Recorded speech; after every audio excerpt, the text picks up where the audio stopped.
not all shared subjective reality is true.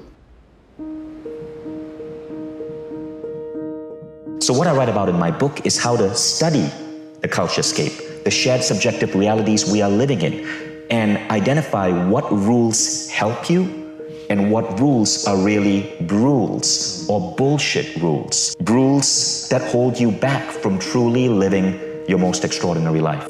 So let me give you an example of a bullshit rule. Growing up in an Indian family, there's a lot of pressure to be successful. Your family pushes you to be a lawyer, a doctor, or an engineer. And if you're not any of that, you're a family embarrassment. So in my case, I loved art. I viewed artists, the idea of me being an artist, as disappointing my family, as the opposite of success. So I signed up for computer engineering classes. I studied hard, went through all of these boring as hell classes that I had no interest in at the University of Michigan, so that 5 years later, I could get a job at Microsoft. And now, boom, I was it. I was working for Bill Gates. I was at Microsoft. 11 weeks into Microsoft, I realized I was miserable, and I quit cold turkey.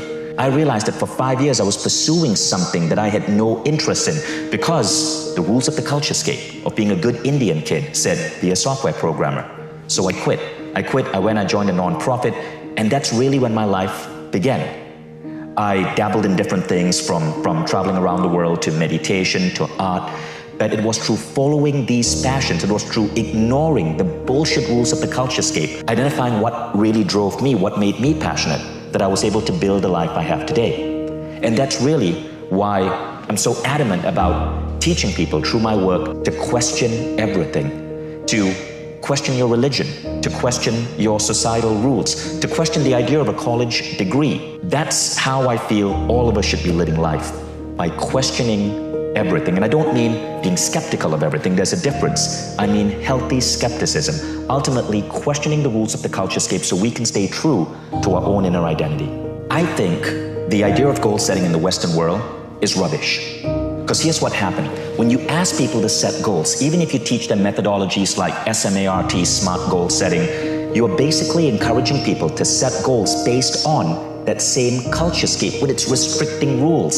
So people, especially in the United States, set goals along the lines of this. Okay, we need to get good grades so I can graduate high school, so I can get into a good college, need to study hard to get a good GPA, so maybe I can go to graduate school, or maybe I can do well in my LSAT, that becomes the next goal, get into law school, the next goal, graduate from law school, get into a partnership, become a lawyer. And that's how teenagers often think about their life, these series of like ticks that they have to go through. But here's what happens. Let's actually look at that. Let's look at lawyers. 50% of lawyers in America are clinically depressed. It's not just the US, I think Australia did a similar study. So why are kids going into these professions where they end up in a job that they thought was a good goal at one point, only to find themselves absolutely miserable? We set our goals to have 2 cars and a house of a certain size, to be in a marriage. It's because these goals aren't coming from inside us. They're coming from the culturescape. And the culturescape is basically a safety net mechanism. You see, for the longest time in human history, we had to watch out for each other. There were wars, there were disease. Go back 1,000 years, there were wild animals that might kill you. So you had to follow certain rules of the culturescape to stay safe. Among these were get a good education, so you are not stuck in a factory job, so that you can have a blue-collar job. It was get married, so if you're a woman, you have a man to provide for you. It was have 5 kids, because if you go back 50 years ago, infant mortality was so much higher. You had 5 kids, 2 were gonna probably pass away. But the problem is, people continue with these same rules in today's world when everything has changed. So the thing is, I don't believe in goal setting, because when you teach traditional goal setting, people are locked into the rules of the culturescape. So here's what I suggest. I suggest we ask ourselves 3 questions, and I call these the 3 most important questions. Now, the first question is this. It's what experiences do I want to have? Okay, now I'll tell you why that's important. You see, there are 2 types of goals. There are means goals and there are end goals. So people tend to chase means goals, not realizing these are very different from end goals. A means goal is do well in my LSAT, graduate from college, get that particular job, save up for retirement. But if you ask these people, why do you want that? There's always a so. Well, I want to qualify for college, so I can do this. Want to become a lawyer, so I can do this. Well, the so leads you to the end goal. Now, what are end goals? End goals are these things that really lead to the The beauty of being human, it's waking up next to someone you madly love. It's holding your first child in your arms. It's having a puppy. It's seeing your business open for the first time. It's making that, getting that first customer. It's completing your first book. It's creating a work of art and having people admire it and fall in love with it. These are end goals. So what I advocate is, and the three most important question is, forget the means goals. Means goals are goals designed by the culturescape. Instead, go straight to the end goals. Now, the first question you ask yourself to identify your end goals is, what experiences do I want to have in life? And this is where you start writing down your experiences. When I do this exercise, I ask people to take out a piece of paper. So if you're watching, do that right now. Take out a piece of paper, 3 columns. Top of the first column, you're going to write down experiences, right? And ask yourself, what experiences do I want to have?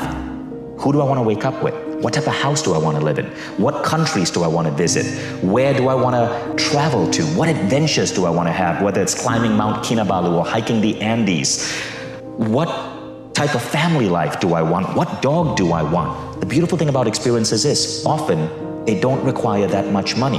It's crazy. We associate money with happiness, but often, the most beautiful experiences in life require no money. Almost any human being today can fall in love, can make a baby. These are some of the most profound experiences I've had. So the first thing is, you make a list of your experiences. Now, the second thing is, you ask yourself this question. For me to be the man or woman who has all of these experiences, how do I have to grow? And here we come to the second list. See, I believe we are souls having a human experience here on planet Earth. But these souls are not just here to explore all of these wonderful things about being human. I believe as souls, as human beings, we crave growth. Human beings are growth-driven machines. And so you make that second list. And that second list is, how do I want to grow? How can I learn to be a better father, a better spouse, a better lover? What languages do you want to learn? Do you want to learn a musical instrument? Do you want to learn to write? Do you want to learn to play a particular sport or learn a particular skill? What many people don't realize about the world is that growth is a goal in itself. It's one of the key things that drive us forward as human beings, but very few people write down growth as goals. It's because the education system, which tries to teach us to grow through forced learning, makes many people dread learning. So growth becomes that second list. Now you have 2 lists, your experiences and your growth.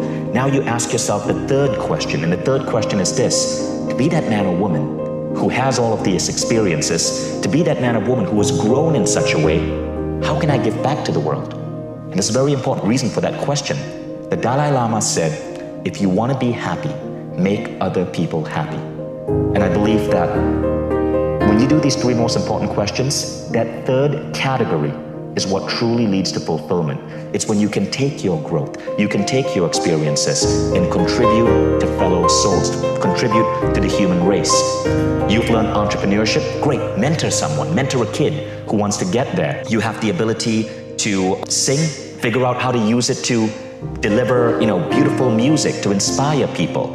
So your list of contributions becomes your steps for you to give back to the world, because that takes you beyond pure happiness into fulfillment. Now, when you have this list, experiences, growth, and contribution, this becomes your goal list. Everything else is just a means goal. Now, when I started creating this, I found that it allowed me to rewire my brain to shortcut and bypass so many bullshit rules to go straight to these final items, to go straight to ways I could contribute, ways I could grow, ways I could have these beautiful experiences. And often these were unconventional paths. When you have done the 3 most important questions, you get to short circuit the rules of the culturescape and figure out shorter paths towards true human fulfillment.